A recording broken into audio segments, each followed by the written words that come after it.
नमस्कार दोस्तों, स्वागत है आपका अलग ज्ञान पर। आज हम बात करेंगे 18 से लेकर 30 जून के महत्वपूर्ण करंट अफेयर के बारे में। तो चलिए शुरू करते हैं।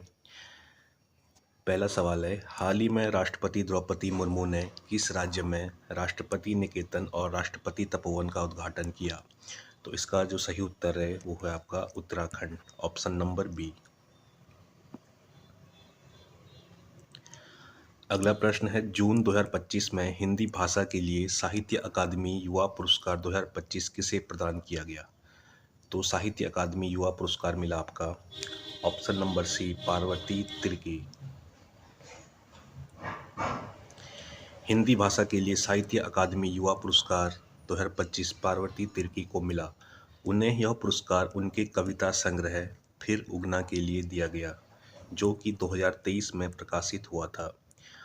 पार्वती तिर्की झारखंड के गुमला जिले से है और रांची के रामलखन सिंह यादव कॉलेज में हिंदी की सहायक प्रोफेसर हैं।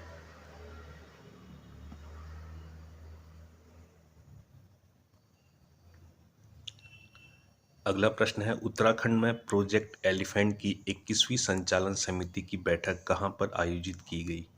तो ये की गई आपकी ऑप्शन नंबर सी, देहरादून में। दोस्तों, आप हमारे सोशल मीडिया पे ज्वाइन हो सकते हो, जिसका लिंक आपको मिल जाएगा कमेंट सेक्शन में। अगला प्रश्न है, पेरिस डायमंड लीग 2025 में भाला फेंक प्रतियोगिता में नीरज चोपड़ा ने कौन सा पदक जीता?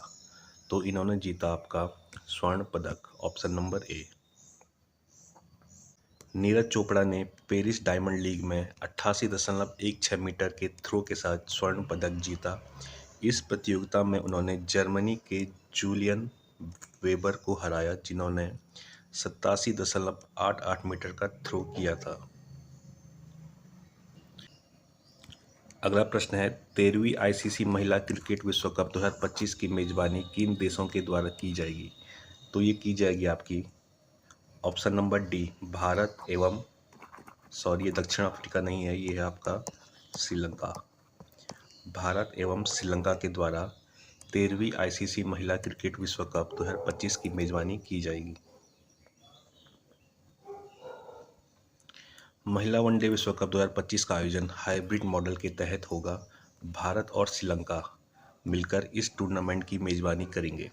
भारत में 4 स्थल बेंगलुरु, गुवाहाटी, इंदौर और विशाखापट्टनम इस विश्व कप का आयोजन करेंगे, जबकि श्रीलंका में सिर्फ कोलंबो को मेजबान स्थल के लिए चुना गया है। अगला प्रश्न है, उत्तराखंड ने किस नीति को 21 जून 2025 को भराड़ीसेड़ में लागू किया? तो जैसे कि आपको पता है, 21 जून को हम मनाते हैं अंतर्राष्ट्रीय योग दिवस। तो इसी दिन भराड़ीसेड़ में माननीय मुख्यमंत्री द्वारा योग नीति का शुभारंभ किया गया। उत्तराखंड सरकार ने योग नीति 2025 के तहत कई लक्ष्य तय किए। साल 2030 तक राज्य में 5 नए योग हब बनाए जाएंगे और ये योग हब होंगे आपके जागेश्वर, मुक्तेश्वर, ब्यास घाटी, टिहरी झील और कोलीडेक झील में। मार्च 2026 तक सभी आयुष, हेल्थ और वेलनेस सेंटर्स में योग सेवाएं शुरू करने का भी लक्ष्य रखा गया है। अगला प्रश्न है, उत्तराखंड योग नीति के तहत ध्यान केंद्रों को कितनी वित्तीय सहायता प्रदान की जाएगी? तो ध्यान केंद्रों के लिए आपको 20 लाख रुपए की वित्तीय सहायता प्रदान की जाएगी, ऑप्शन नंबर डी इसका सही उत्तर। इस नीति के तहत योग और ध्यान केंद्रों की स्थापना के लिए 20 लाख रुपए तक की सब्सिडी दी जाएगी। योग एवं प्राकृतिक चिकित्सा से संबंधित अनुसंधान गतिविधियों को 10 लाख रुपए तक का अनुदान मिलेगा।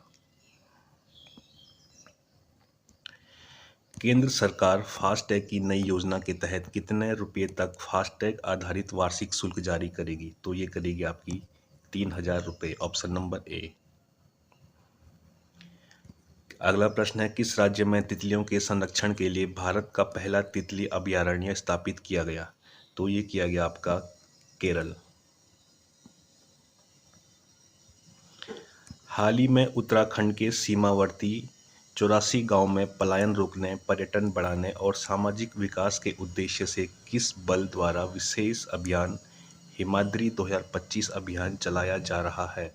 तो ये चलाया जा रहा है आपका ITBP, भारत तिब्बत सीमा पुलिस बल। Option number B. अगला प्रश्न है, हाल ही में दिल्ली मुंबई एक्सप्रेसवे पर कहाँ भारत के सबसे लंबे एनिमल ओवरपास कॉरिडोर का अनावरण किया गया है? तो ये किया गया आपका option number A, Ranthambore tiger reserve. Option number A इसका सही उत्तर। उत्तराखंड सरकार द्वारा शुरू की गई जल सखी योजना का उद्देश्य क्या है और इसका क्रियान्वयन किसके माध्यम से किया जाएगा? तो ऑप्शन नंबर बी, ग्रामीण महिलाओं को जल प्रबंधन में रोजगार देना एवं इसका जो क्रियान्वयन है वो आपका स्वयं सहायता समूह के माध्यम से किया जाएगा। ऑप्शन नंबर बी इसका सही उत्तर। हाल ही में भारतीय दल ने किस देश में आयोजित अंडर-23 और अंडर-17 एशियाई कुश्ती चैंपियनशिप 2025 में कुल 35 पदक जीते? तो इसका जो आयोजन कहाँ पर किया गया? ये किया गया आपका वियतनाम में। Option number A. हाल ही में भारतीय सेना ने ऑपरेशन बिहाली कहाँ पर प्रारंभ किया? तो ये किया आपका Jammu Kashmir. Option number B. अगला प्रश्न है, हाल ही में केंद्रीय मंत्री अमित शाह ने राष्ट्रीय हल्दी बोर्ड के मुख्यालय का उद्घाटन कहाँ पर किया? तो राष्ट्रीय हल्दी बोर्ड का मुख्यालय है आपका निजामाबाद, जो कि है आपका तेलंगाना में। Option number C. अगला प्रश्न है, हाल ही में रिसर्च एंड एनालिसिस विंग यानी कि रॉ का प्रमुख किसे नियुक्ति किया गया है? तो ये किया गया आपका option number A, Parag Jain.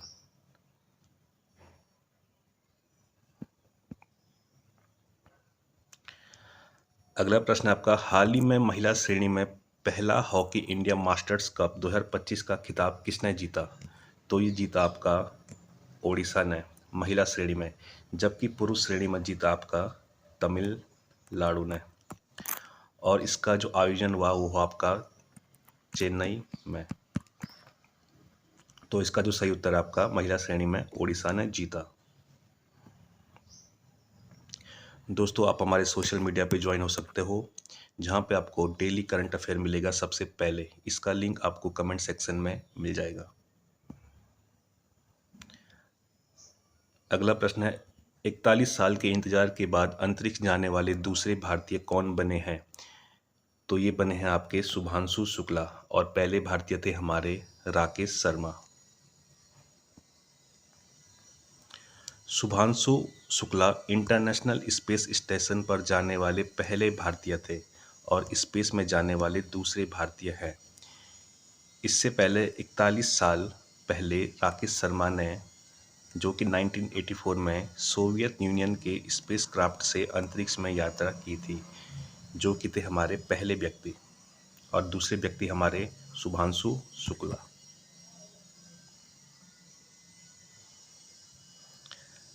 Axiom 4 mission में शामिल देश कौन कौन से हैं? तो इस मिशन में जो शामिल देश हैं वो आपके option number B, America, Bharat, Poland और हंगरी, जिसमें भारत की तरफ से गए हैं आपके शुभांशु शुक्ला।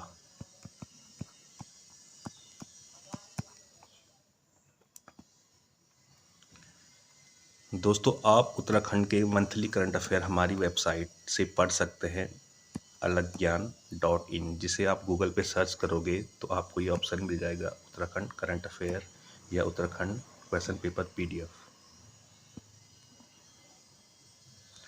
दोस्तों, ये वीडियो देखने के लिए बहुत बहुत धन्यवाद। आप हमें डेली अपडेट के लिए जुड़ सकते हैं इंस्टाग्राम, यूट्यूब और वेबसाइट पर, जहां पर आपको सबसे पहले अपडेट मिलती है करंट अफेयर की। धन्यवाद।